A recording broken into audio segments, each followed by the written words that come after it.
there's no better time to be a human in the sea of AI generated content. Your relationships are such a critical element that AI cannot replace. And we've seen that time and again in the kind of things that we go ahead and do within the work that we do, where PMMs are, using AI for fixing generic outputs and like really getting into what the prompt needs to be to get me the right output for the information that I'm putting in. But AI really is powerful, but it's not magic. It cannot replace your judgment, your ability to weigh trade-offs, or your understanding of users. So you need to exercise where you need to audit the use of AI and ask it to stop so that you can come in and bring in your judgment into this.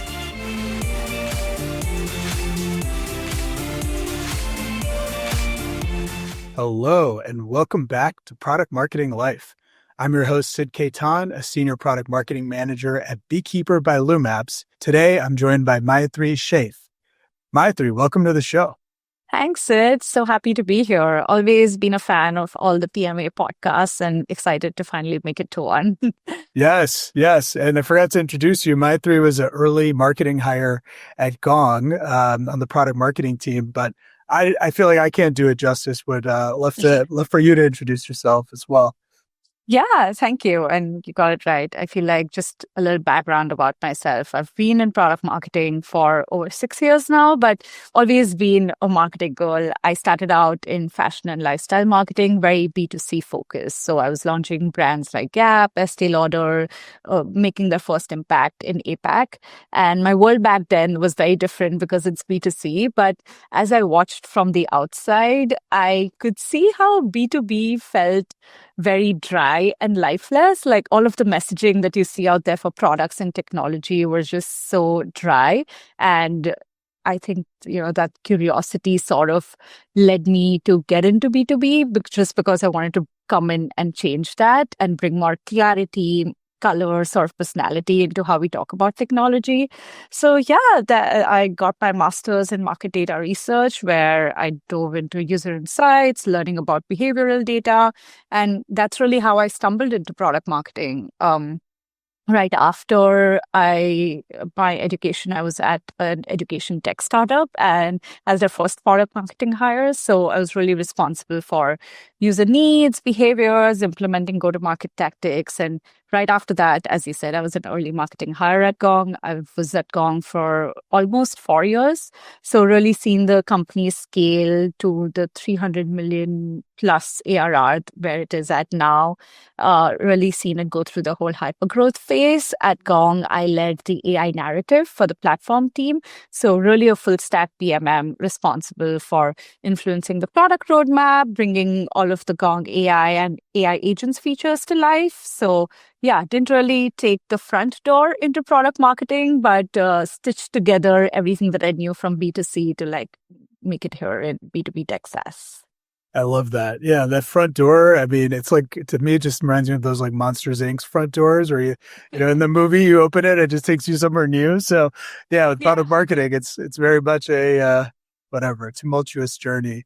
Very cool. So earlier you mentioned curiosity, and I want to just, I love to ask, the person behind the product marketer, what is a non-marketing skill that's made you better at your job? Yeah, I think that's an interesting question. And I feel like, I'd say two things that have really helped. One of them is just being a sort of a type A person in my non-professional life. I'm organized to a point where it's annoying to my husband, the kind of person who has like Excel sheets for a vacation or meal prep sheets on their fridge. And I feel like that quality sort of trickles into my work too, which sort of helps keeping all the stakeholders organized, making sure we are keeping launches on track and things like that. So I feel like that's really made me good at my job. And second, which is very recent, is like motherhood. I have a toddler who's 15 months old. And I feel like that's just like made me context switch so much, because at one minute you're like thinking about your kid and you're negotiating with them over like bedtime and things like that. And the next minute you're like working on messaging or AI roadmap. And I feel like both of it requires so much patience and empathy. which is sort of like a non-negotiable in this job. So I feel like that muscle has sort of made me really calm in like high stake environment, which is very helpful. I love the first one still has me laughing because yeah, it's so true. I think most product marketers I meet are in some level of type A and like it's weird how it manifests. Like not every I'm a spreadsheet guy myself. Like literally my wife is always like, why do you have a spreadsheet for our next honeymoon or like for our next trip? So I very much relate to that. And the funny thing to me is like, I always still feel like I'm not organized enough. Like it's never enough. I don't know. Yeah. Maybe all the AI tools will help making us better in that space. Yeah, exactly. But those are great. I think they're new as well. I've not heard that from any of our guests. So thank you for being honest. Of Um, course. all right, let's get into the meat of things. So first off, you were talking about in your product marketing journey, you kind of came out of this master's program and I believe joined an ed tech company. This was during like peak COVID, right? So like, and of course, product marketing is still, I would say, still a nascent, like not well Yeah. understood function. So what was that like? How did you, how are you able to identify this role and how did you like kind of become a good fit for it as well? Yeah, I feel like, when I was getting my master's, I was very focused on like being a very data-driven person, like being able to lead more with data to build product stories rather than coming into conversations with like gut checks or like assumptions that you're working on. And I feel like because I was the first product marketing hire in the education tech startup, and it was like in a very nascent stage where we was just like launching on Product Hunt and you're working on getting those early users on your app to like track adoption and things like that. I feel like that muscle of like bringing that data into practice sort of helped a lot. I was the only product marketer on the team. I was working with, I think, 6 PMs who were sitting out of Tel Aviv. It was a Tel Aviv based startup. So it was really about being able to get more process into place, but also be really close to the voice of the customer. Really, I feel like the biggest gap was that product managers were treating me, the product marketer, as more of like a conveyor belt situation where you're just shipping off products to the product marketer to like, hey, now take this out of market and bring it to customers. But I feel like it was important to bring in a sort of process as to like, no, I need to be like elbowing my way into like, I should be a part of alphas. I should be a part of betas. I need that feedback to help me frame messaging and positioning. And I feel like that genuinely helped me a lot, even in my role at Gong, just because I feel like I could like take all of the skills I had learned in my past, even at B2C, to like really implement them when I was working at Gong. Because I was there for over 3.5 years, my role sort of shifted from working on industries to like release marketing. What does that process look like? To very recently more of leading the AI narrative within Gong, which was everything to do with the AI features, the AI agents that they recently launched. So really being able to bring in that data-driven mindset and how does that really translate into how we talk about features, how we really focus on the outcome that the features bring for customers. How is it that you focus on not the whole AI-powered bit of things, but the value that the features bring to customers? I feel like that sort of storytelling helped bringing all of that to life. Yeah, that makes a lot of sense. And I am very much curious on that selfishly because I have to do similar exercise. But I am curious, yeah, like how did you go about shaping the AI narrative, taking the company from feature to value and benefit? Like, I think Yeah. kind of two-pronged question is one, how did you get other internal teams to buy into that? Because I often find that's Yeah. not always easy, getting engineering teams and product people to like have that mindset shift of, hey, we really do need to talk about this differently when it comes to our customers. And then, yeah, what was just like kind of the internal workings of that time, how did you go and communicate that externally as well with what we see with Gone today? Yeah. Yeah, I feel like the challenge at Gong was unique in the sense that Gong is an AI native platform. It is a multi-product platform too. There's Gong Engage, Gong Forecast, Gong Enable now. And AI wasn't really bolted on to the features. It was more of like embedded into these pillars that we have, product pillars. So my role really was to make that story more coherent and make that narrative flow seamlessly across the different product pillars. So it wasn't just like introducing a handful of shiny features. It was like being able to build one system that ran through the entire revenue process. So for example, take the AI agents launch, like all of the AI agents, they weren't just doing the basic things of like note taking or call recording. We had built over a dozen specialized agents that were designed specifically for revenue teams and were embedded directly into the platform. So my job was to understand not just the underlying models, but the nuance of how those agents really showed up differently through these product pillars. How did they interact with each other? How do we make sure that we introduce them into the customer journey at the right points to make life easy for them? So really being able to thread that one customer story, that Gong AI doesn't just like sit in a corner, but it moves with you throughout your entire revenue workflow. And I think one of the things that helped was also the fact that within Gong, I would say this for any launch that we were doing, it wasn't like just launch and forget. We spent a lot of time for our agents launch educating the market. Like I remember putting our co-founder on webinars, just like having them educate other revenue leaders to break down what are agents, what are assistants, how are they different? Like how is it that a leader can really understand the capabilities of what these different terms mean and implement them for their teams. So I feel like all of that sort of helped bring the right story out in front of the people and being able to lead with, as I said, outcomes more than the features. I feel like right now everyone's like so much into naming of their AI features of like, hey, we need to add AI in front of all of our features to make sure that customers know that this is AI powered or like what it really means. But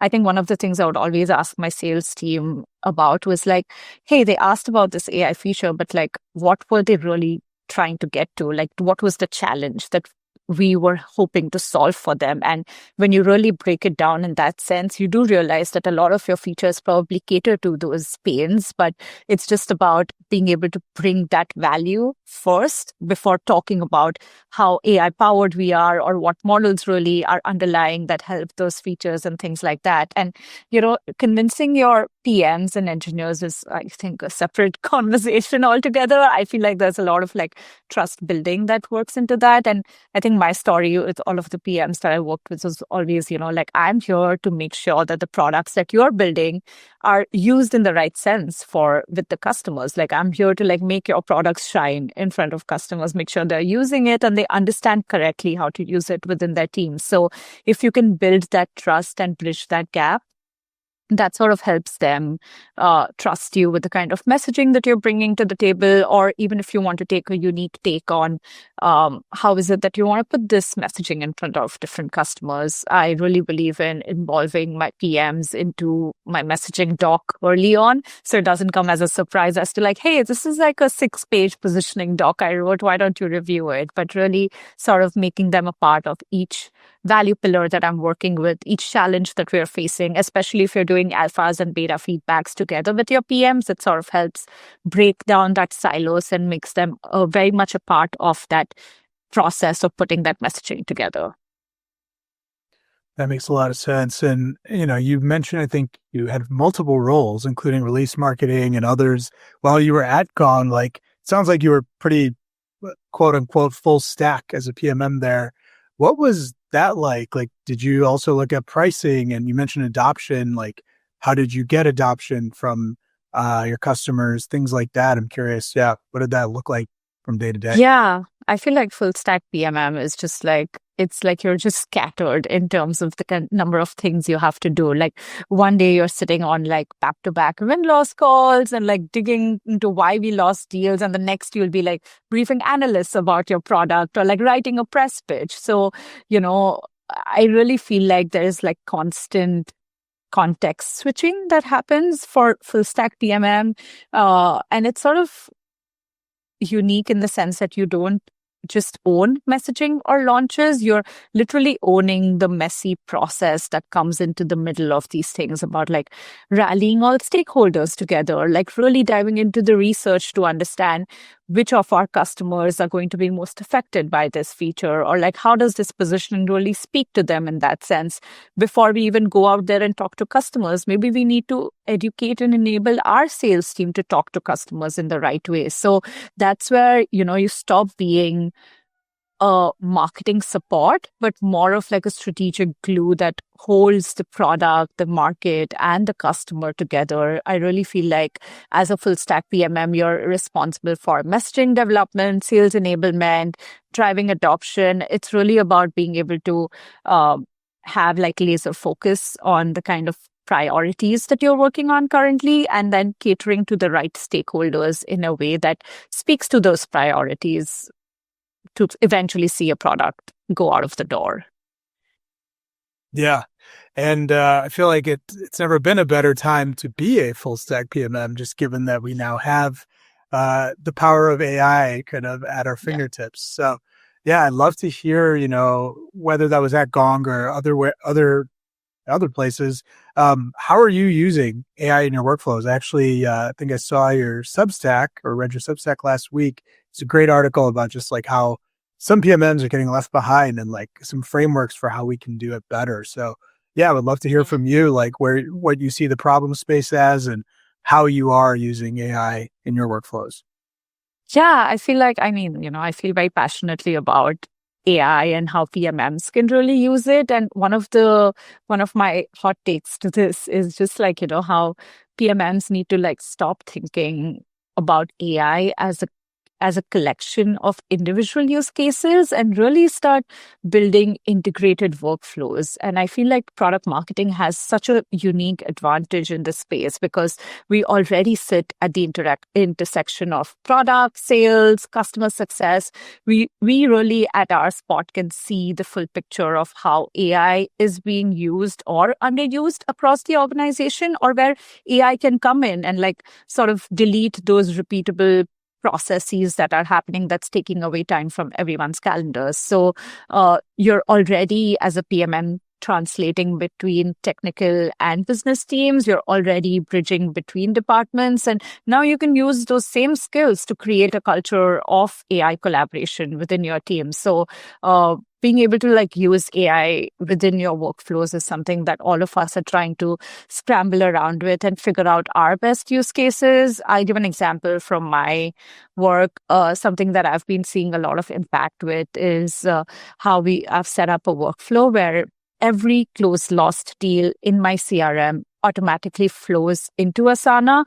And I then use Asana's AI Studio to summarize the week's lost deals about like why we lost, what are the competitor mentions, what were the regional trends that really impacted that. And instead of a sales manager giving me an anecdotal feedback from top of his mind about like, hey, these are the reasons we lost these deals, or maybe me going through Gong calls of like transcripts and understanding what happened, I can really walk into leadership meetings now with a synthesized report on that shows exactly why we're losing and where we're losing, just so that we can improve on that. And I feel like that doesn't just help with productivity, but it's more of like an influence that you can have in the decision making of next steps too. So definitely a lot of AI use to delete the repeatable day-to-day tasks that we're doing. But I also feel like it's important to sort of audit where you're using AI in terms of like where your strategy needs to come in and where you just need the tool to go out there and do the work for you. Yeah. I love this example. So like it's basically closed loss reporting, like a summary, exact summary that comes to you. So it's like if deal is marked closed lost in Salesforce, then pull this recording and summarize it and put it into Asana. Yeah. Did I hear that correctly? Yes. Okay. Yes, that's exactly right. I think PMM should like go do that now. I think it's a great use case. I have not set up something like that myself.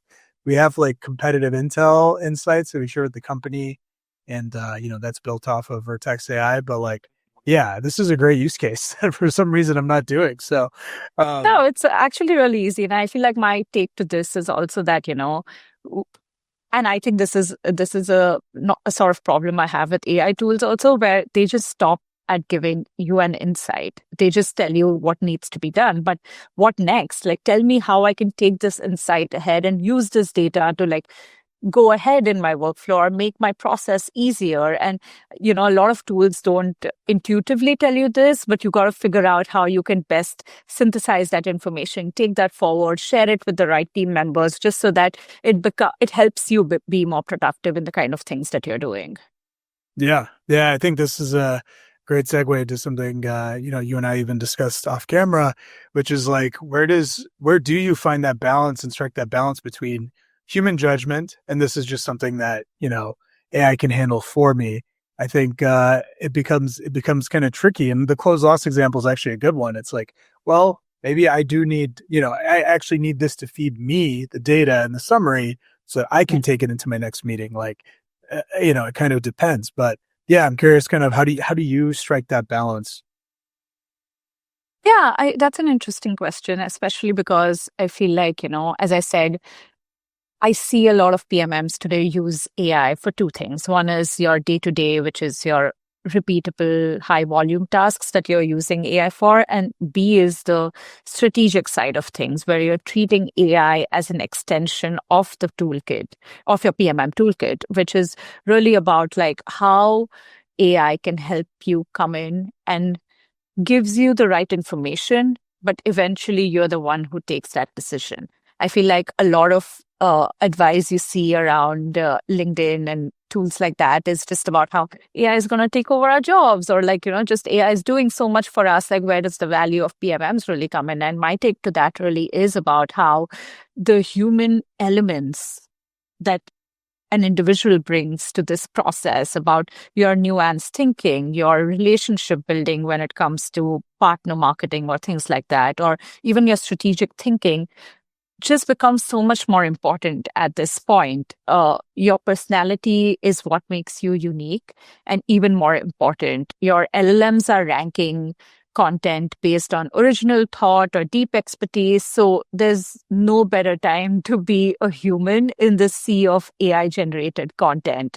Your relationships are such a critical element that AI cannot replace. And we've seen that time and again in the kind of things that we go ahead and do within the work that we do, where PMMs are, using AI for fixing generic outputs and like really getting into what the prompt needs to be to get me the right output for the information that I'm putting in.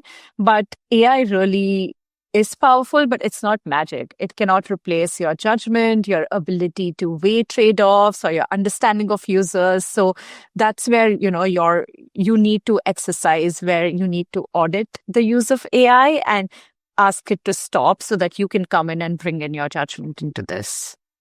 Yeah, I like that a lot. It's similar to really any automation you would run, right? It's like you have to decide when human intervention is needed. Yeah. You mentioned prompts. So this is something also that's been on my mind, which is prompt engineering. So I was Yeah. actually doing some research into just looking at, the most basic models and their offerings like Google Agent Space, Microsoft Copilot.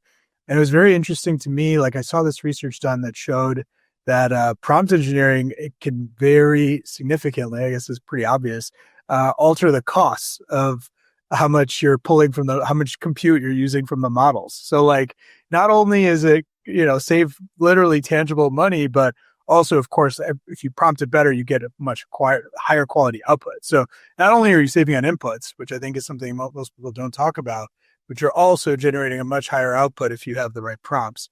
However, I find that I'm still somewhere I would say I've graduated from like the beginner where you're just literally typing in, whatever, how do I fix this or something, to like more structured prompts. But I often find that once I'm on like, I don't know, like prompt 5 or 6 in a thread, I'd also default to make this work or like please fix type of stuff. So I'm curious. Do better. Yeah, right. Exactly. Like, I was actually listening to this podcast this morning and it was like, we have to start thinking like managers of these AI agents or these AI tools. Yeah. And as a manager, that's a pretty bad response to someone. Bad feedback. Yeah, exactly. This is bad. Do better. So Yeah. I'm curious, like it's a very long way of saying like, I'm curious how you manage the prompt engineering. And once you get down this rabbit hole and, if things don't improve, how do you continue to like optimize and I guess part of it is just not being frustrated with the output.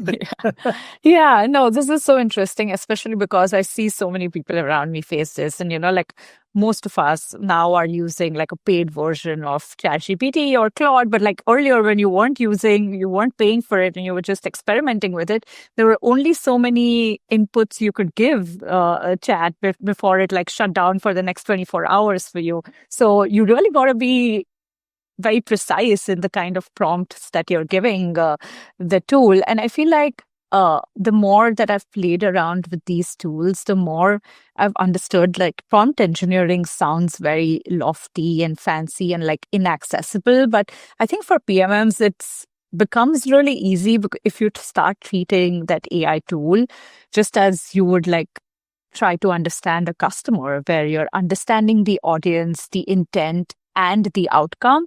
And just like, persuasive sales or like marketing prompt engineering, it's a direct extension of that. And like PMMs already have the skill set. If you can craft prompts that move an AI to action, you can craft messaging that moves people to action. It's as simple as that. So I feel like the psychological principles and practical frameworks are the same. It's really about understanding how the AI model functions. There are quite a few varying formats out there that people use for prompt engineering. There's like something called as prep, where you look at persona, role, example, and purpose, which is how you talk to the tool. But I think one of the elements that I like to use to get effective prompts, which I've sort of learned through a lot of trial and error, is like probably like 6 elements into it. First is the task, which is where you give the AI tool, you define the action that you want the model to perform. Then is the context, which is you really flesh the task with more background information. And next is persona, which is very effective. You ask the tool to define the persona that leads to more effective outcomes. Like, for example, you're a seasoned copywriter, so like tell me prompts according to that. And the next few are just about tone, examples, format, and iteration. I feel like all of this together sort of help you reduce the amount of A/B tests that you're doing with getting the right prompt across the road. And I feel like the first 3 elements of task, context, and persona sort of help in creating those personalized outcomes. They really set the foundation for generating on-point content that content that aligns with your goals. And the remaining elements are just to further refine the output, ensuring that there is consistency to what your desired result is. And I feel like doing this, sort of like spending some time on crafting the right prompt, helps me or like saves me from the AI slop that a lot of these tools sometimes end up giving you, where you just get lost and like they're so verbose and they're so long that you're just like constantly scrolling and you're like, where is the real thing that I need from this information? So I really, we both discussed this, how we're keeping the old school way of like keeping a prompt diary on your back end, just so that you know exactly the kind of prompt that worked for you, and you can always go back to that and copy paste that to get to the right result quicker. I don't think any prompt will give you the exact result you want in the first go. That's the beauty of it, right? Like if you copy paste that and use it in your work, everyone's going to know you're using AI and it's not going to create any impact. But it's more about like giving it feedback, training it. I love treating my AI tools as like, a very smart intern that you have, who you need to give feedback to. You need to tell that you need to speak more to my tone. This is a piece of content I wrote recently. Maybe you need to mimic the kind of writing that I do, or learn about this person on LinkedIn and help me craft a personalized message depending on what their interests are and things like that. Something interesting that I've lately started doing is how taking a lot of advantage of ChatGPT projects, where you can really feed in all the files needed to help reference to that and give you the right outputs back. And something that I've been doing is like spending an hour every Sunday evening updating those files, because that project is really pulling information from depending on what those project files are. But if your project files are stale and they don't have like the right information over time, it's not going to give you the right results back. So if you can spend some time updating those files, or like working on how best to give it the right feedback, it will help you get to the results that you want pretty quick. That's an interesting one. I remember I tried this out for like customer stories, and I uploaded like some of our best ones. And then this was probably my own fault, but then every time I tried to like ask it anything, it would just always cite those as like the for everything, and I got a little frustrated because I'm like, you need to stop. Yeah, exactly. Or you use that specifically as a customer story repository, right? So I think like sometimes you actually have to narrow in, and if it's a project, decide that hey, this project is going to be focused on or create a custom GPT for that kind of stuff. So interesting. So you shared this kind of the task context persona. I took notes of it. Of course, the acronym, there's no crazy acronym to this, but I am curious, what is the last one, iteration? Is that just like iterating or is setting that expectation with AI? Yeah, I feel like with iteration, I think it comes as step 2, where I don't think you can craft a prompt and just, as I said, leave it to give you the right result back.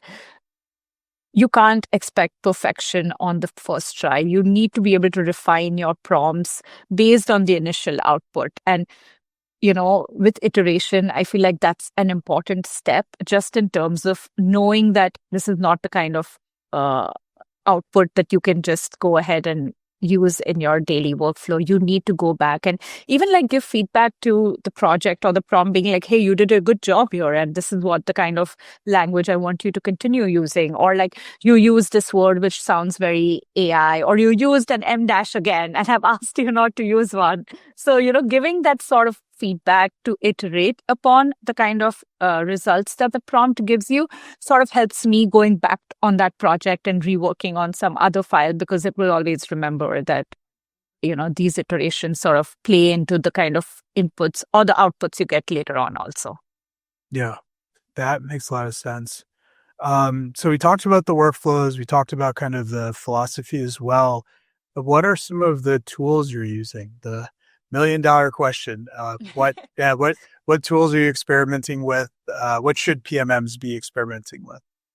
Yeah, I have a little bit of a different take to this, especially because I feel like a lot of tools are out there, and I'm like out there shopping for tools at all times, just out of my curiosity to understand how do they work, how can they make my life easier. And I've like candidly like spent and wasted so much time like educating myself about these different tools, because you're figuring out how to prompt it or like how to really go about doing things like around it. And you spend a lot of time training that model, and sometimes it doesn't give you the exact result that you want back. So I feel like I have a baseline for anything to do with content or research or messaging positioning. I still just rely on ChatGPT and Claude, especially because I feel like they are the underlying models, and a lot of the other tools are just like wrappers built on top of these models. So when you work directly with ChatGPT or Claude, you have more flexibility and control over the outcomes. I'm like constantly training them. I'm giving them feedback as compared to any other tool that I would be using. So I sort of rely on them a lot for my writing. But apart from that, another tool that I've been loving is Gamma. I feel like everyone's been experimenting with it just to make presentations. But something interesting that I did was like how I feel like if you've logged into Gamma, you've seen like it's a little complicated in terms of the kind of prompts that you need to give it. There are instructions, there are project files, things like that. So I feel like a lot of these AI tools, something I was discussing with a friend recently was how their onboarding isn't the best. You don't really know how to work around it when you first log into these tools. There's a lot of hallucinations that happens, and it's like a blank slate syndrome, right? Like you open ChatGPT, but you don't know how to play around with it in the first go. So I sort of like went back to ChatGPT and asked my project about like, hey, I'm trying to make these slides on Gamma. This is all the content that I want on it. Can you draft a prompt for me that will give me the exact result I want? And that sort of like eliminated the need for me to work from scratch on a prompt entirely for a completely different tool, just because chat really came up and gave me the right prompt I needed. And I just copy pasted that on Gamma, and it sort of created the exact slide that I wanted that I could just send across to my sales team for quick checks. So I feel like relying on the models is something I do a lot. But as I said, Gamma is something that really helps me. Granola is really great. It's also on your phone now. So it really helps in just being able to take notes and like send follow-up emails going back from that. Another interesting tool is Whisperflow, just to like get your writing way quicker, even if you're using like a mechanical keyboard. So that's again something that I've been using a lot. So I feel like I have a very tiny tech stack. I still explore with a lot more, but for recommendations, I would still stick to a very tiny tech stack. I like it. Yeah, most rappers basically just include their own system prompts. I think it's a pretty good stack. And, if you have like a workflow tool, maybe like, an N8N or something, then you have pretty much most of the things you need. I also really like Gamma, actually. Sometimes I'll be designing like my slides or something, and hopefully I think Google is actually pretty close to, they deliver an early version, which I don't think is like too great in terms of being able to update Google Slides. Who knows? By the time this is released, like it'll be amazing. But yeah, Gemini is doing great now. So with a lot of images and stuff. So why not? Yeah, I want to see the slides improve, but I think we're getting closer and closer. But what I'll do is if I'm stuck on a slide, like I don't know what this should look like, I will just go plug it in Gamma. And the context window of, like you said, of your ChatGPT, since it has all of your history, all of that is much better. So like you said, it's much better to sometimes introduce the prompt there and say, hey, how should I prompt Gamma so I get the best result? So it's a really good point. Very cool. So maybe you covered this, but like as we enter this age of AI, era of AI, like as product marketers, what is kind of the, I don't know, one skill or something that we need to be focused on, like that's become more important that people, need to realize?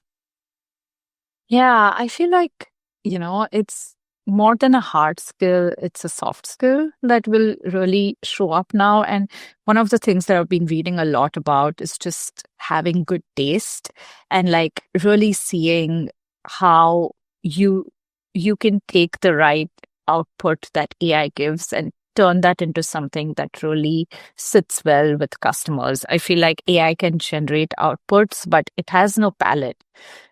Taste is really the ability to know when a piece of messaging will feel sharp, or when a demo story will actually land with the kind of customers that you have, or where even the copy feels a little off. Like this sounds like a robot is talking to me. This is not how a human talks. So, everyone has access to the same models, but what separates one PMM from another is whether you can curate, edit, and elevate that copy in terms of having good taste in knowing what your user wants, or what is it that will really stick with the market currently with how things are shaping. And I feel like being able to exercise that skill for every AI output you get will become very, very important, because what you eventually put out there for customers, they are the ones who are going to decide if this really resonates with them or not. And everyone, as I said, has access to the same tools and they're training on like similar data. So how do you stand out from the crowd? And that's where, as I said, your human judgment and your taste is something that works. I like that. Yeah, absolutely. Well, this has been a great conversation, Maitri. There's a few questions I always ask our guests as we close. One of them is, product marketing is blank. Can you fill in the blank?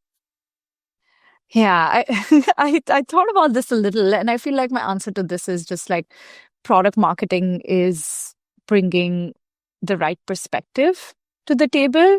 I feel like PMM in your role, you can really zoom out and connect the dots of like product is building features, sales is chasing quota, marketing is running campaigns, but we're the ones spotting patterns in this sea of scattered data points. So we really have the ability to bring perspective into this whole gamut of things and turn that into a cohesive story that actually resonates with the field and the customers. So without perspective, the risk is that everyone optimizes locally and misses the bigger picture of things. And we should really come in and align that with business goals, the real problems of customers. Why does it matter? Why now? So that perspective is really important for product marketing. I love it. That's a good one. I think that's a new one as well. So it's a great way to sum up even just our conversation today. Maitri, how can people learn more about you and your journey and everything the cool Substack, all the things? Where can people learn more about what you're doing, what you're thinking about? Of course, yeah. Like, hit me up on LinkedIn anytime. I'm available for a quick coffee chat. Always happy to talk about new AI tools or what's happening within the industry. I also have a Substack called Thrive Theory where I write my thoughts down. So that's a good place to hear about what I'm thinking.